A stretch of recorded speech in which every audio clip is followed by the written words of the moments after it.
今嘛，佫风声讲有欠药的危机。根据卫福部小数的统计，今年2月份以来，就有4件公开征求供应商的情形，包括食慢性肝炎的药啊，也佫有去感染到皮蛇的蛇虫等等。不过，小数是回应讲，部分原厂的药啊，可能因为国际航班去延长到等等的因素，所以启动预防性公开征求。目前是并无欠药啊。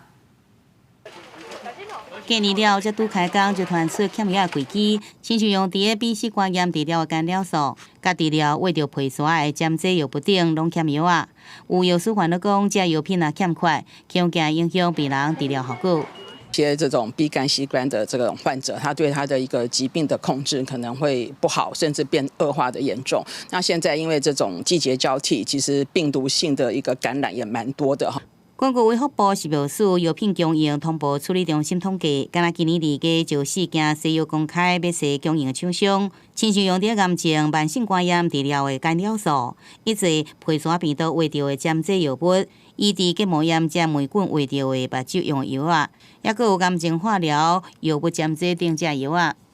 这4项药品目前其实都有库存稳定供应，并没有缺药。那我们会做公开征求，主要是因为会预期避免它如果有一些衔接不上的话，我们先做一个预先的公开征求的动作。食药署讲，这药品可能因为厂商最近设备维修延误生产，也是原来药厂因为国际航班这因素，无法度确定航运延误时程，所以讲才来预防性公开征求。即阵并无欠药啊。 原来即阵过来列做必要药品清单有481项，若药商无法度继续制作也是输入，必须伫半年前通报。若是违反相关的规定，相当会使罚30万块罚款。记者综合报道。